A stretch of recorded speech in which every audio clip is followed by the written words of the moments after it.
Hi, my name is Matthew with Garmin Product Support, and today I'm going to share some important steps to help care for your Garmin.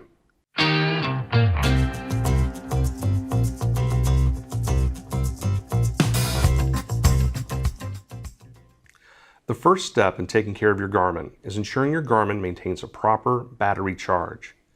Your Garmin does arrive with a discharged battery in compliance with the regulations of the International Air Transport Association, so it is important to connect your Garmin to power in your vehicle before turning it on for the first time.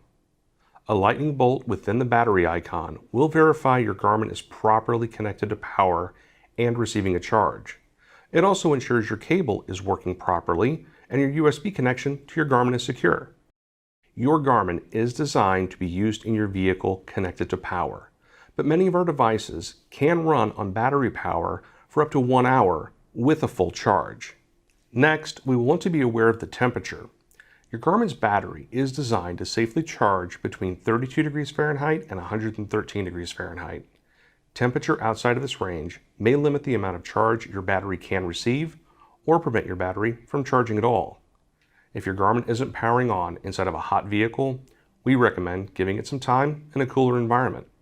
Keep in mind, the inside of a vehicle can reach 100 degrees Fahrenheit on a 70-degree day. If you haven't used your Garmin in a while, or the battery is completely drained, you may need to perform a soft reset to get it to turn back on. A soft reset won't erase any of your saved information or favorites, but it will get your Garmin to turn on. To perform a soft reset, simply plug it into the vehicle and securely hold the power button for 30 seconds. Your device should turn on.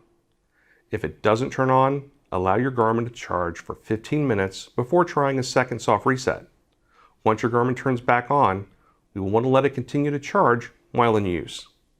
Also, if you haven't used your Garmin for an extended period, you may notice your Garmin can take 3 to 5 minutes to acquire a satellite signal.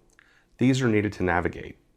Just provide your Garmin a clear view of the sky from your vehicle and the necessary time to acquire satellite signals. Your Garmin will acquire a signal more quickly with your next use, usually within a minute or less. And that's it. For more help, please visit support.garmin.com. Thanks for watching.